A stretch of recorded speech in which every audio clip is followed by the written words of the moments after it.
नमस्कार दोस्तों। वजीरेक्स को लेकर आज एक बहुत बड़ा अपडेट आया है और आपको 80% तक फंड मिल सकता है। ये कब तक मिलेगा, कैसे मिलेगा, आज सिंगापुर कोर्ट ने क्या बोला है, आज इस पर बात करेंगे। देखिए, मार्केट तो ऑलरेडी आप देख ही रहे हैं, जैसा चल रहा है उसमें कुछ ज़्यादा करने के लिए है नहीं। लेकिन चलिए, वजीरेक्स पे जो भी अपडेट है वो आपको मैं देता हूँ कि आखिर क्या आज इंपॉर्टेंट आया है सिंगापुर कोर्ट की तरफ से। अच्छा लगे तो लाइक सब्सक्राइब जरूर कीजिएगा और लेटेस्ट अपडेट के लिए ट्विटर टेलीग्राम जरूर फॉलो करें। दोनों का लिंक वीडियो को डिस्क्रिप्शन में। इसका डिटेल वैसे ऑलरेडी मैं अपने टेलीग्राम पर पहले ही दे चुका हूं कि की पॉइंट्स क्या रहेंगे, इसके क्या हैं, वो मैंने टेलीग्राम पर पहले ही दे दी थी। लेकिन फिर भी कुछ चीज़ ऐसी जो वीडियो से ही क्लियर हो सकती थी। तो वजीरेक्स को लेकर जो आज निकल के आया सिंगापुर कोर्ट की तरफ से, वो थोड़ा सा मुझे लगा कि शायद कुछ इंपॉर्टेंट होगा। लेकिन बाद में जब पूरा हिसाब किताब देखा इसका, तो देखो भाई, बहुत कुछ ज़्यादा इंपॉर्टेंट मुझे इसमें नज़र नहीं आया कि फंड कुछ मिलने वाला है। जिस तरीके से कोर्ट ने ये कहा कि भाई इनकी तो कोई गलती ही नहीं है, अब कहां पर है ये मैं आपको देखिए थोड़ा सा पढ़ के सुनाता हूं।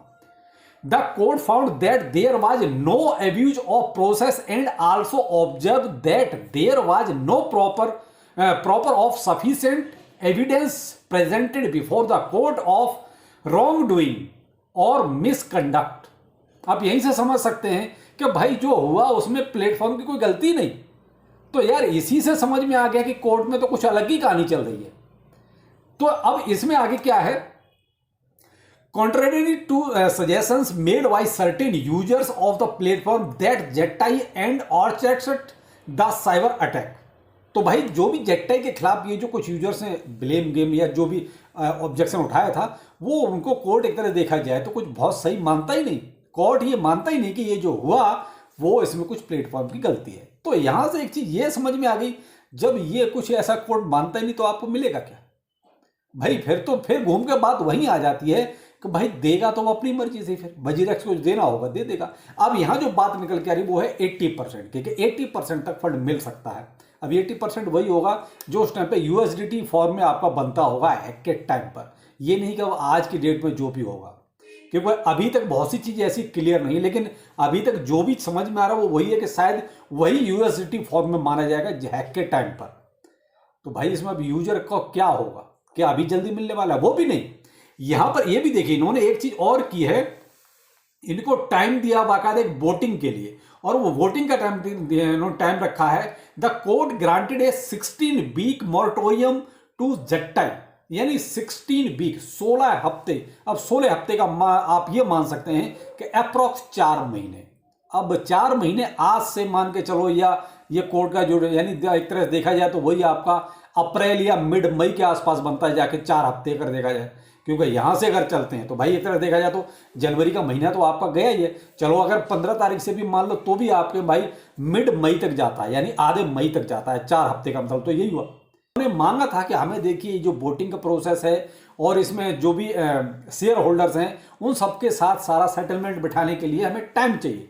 तो कोर्ट ने 14 हफ्ते का इनको 16 हफ्ते का टाइम दिया। अब 16 हफ्ते का मतलब अब यहां इन्होंने ये कुछ नहीं कहा गारंटेड के साथ कहीं भी आपको इतना देना ही देना है, या क्या प्रोसेस रहेगा, ये आपको टोकन देंगे, यूएसडीटी फॉर्म में देंगे, क्या देंगे नहीं पता। बहुत सी चीजें अभी भी जो है ना छुपी हुई हैं। तो अभी देखते हैं, बहुत कुछ अपडेट आएगा, कोर्ट का पूरा डिसीजन क्या रहा है वो भी आएगा, और फिर 4 हफ्ते में ये और क्या गुल खिलाएंगे।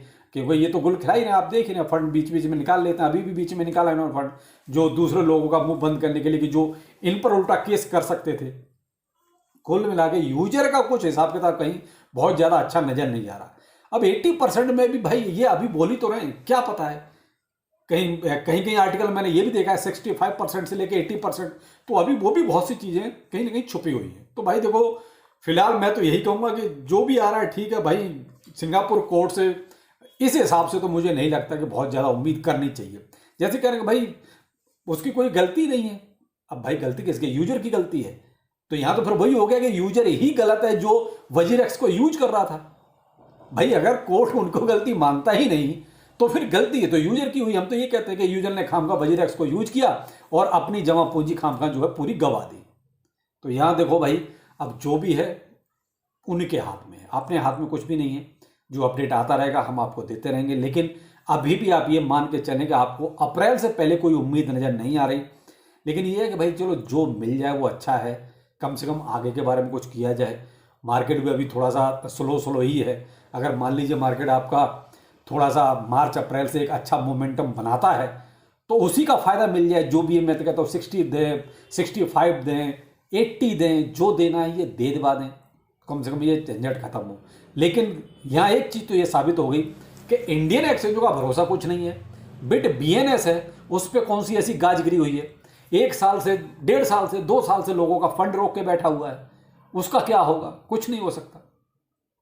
अभी दिल्ली हाई कोर्ट ने बोला तो है उसके बारे में भी, लेकिन भाई देखो ऐसे 1-2 के ज़्यादा करने से कुछ होगा नहीं। मैं तो यही कहूँगा भाई, आप इंडियन कोर्ट्स का ही, जो भी लोग यहाँ फंसे हुए, ज़्यादा अच्छा रहेगा अगर सहायता लें तो, क्योंकि इंडियन कोर्ट्स कुछ यहाँ के बारे में, यूजर्स के बारे में सोच सकते हैं। भाई जो इंडियन यूजर है वो सिंगापुर का वासी नहीं है, वो सिंगापुर का सिटीजन नहीं है, तो जो वहाँ की कोर्ट है वो सिंगापुर सिटीजन के हिसाब से काम करेगी, न कि इंडियन सिटीजन के हिसाब से।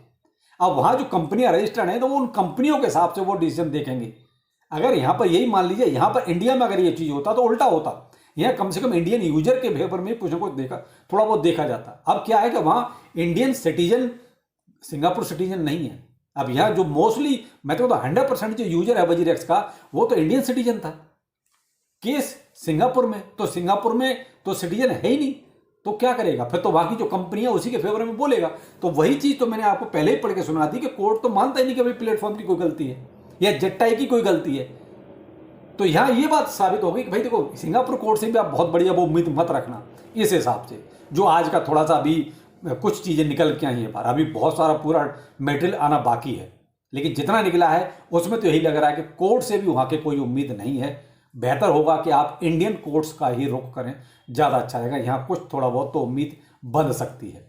तो वही है ना, देखिए बिट BNS हो गया। अभी देखा आपने बहुत से एक्सचेंजों ने तो, बहुत से क्या, लगभग सभी ने क्रिप्टो विड्रॉल तो बंद ही कर रखा है। क्यों भाई? जब आप डिपॉजिट करा सकते हो तो विड्रॉल क्यों नहीं दे सकते? या तो आप डिपॉजिट मत कराओ। तो यहाँ कुल मिलाकर वही है कि आप हमारे पास आओ, अपना फंड लेके आओ, अपना क्रिप्टो लेके आओ, लेकिन हमसे मांगना मत। मांगोगे तो फिर ये सब हो जाएगा।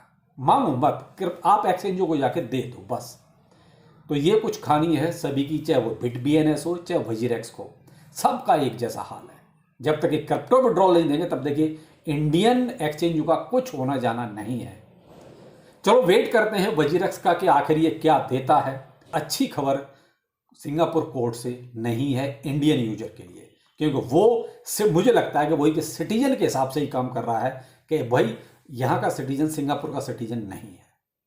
तो मैं भाई देखो, जो लोग फंसे हुए हैं वो तो फंसे ही हैं, और जो लोग कोर्ट गए हैं वो बहुत अच्छी बात है। मैं तो कहता हूँ आप भी, जो लोग जिनका ज़्यादा बड़ा अमाउंट फंसा हुआ है, भाई इंडियन कोर्ट में जाओ, इनके भरोसे पे मत बैठो। आप देख रहे हो धीरे धीरे आपके हाथों से चीज़ें निकलती जा रही हैं।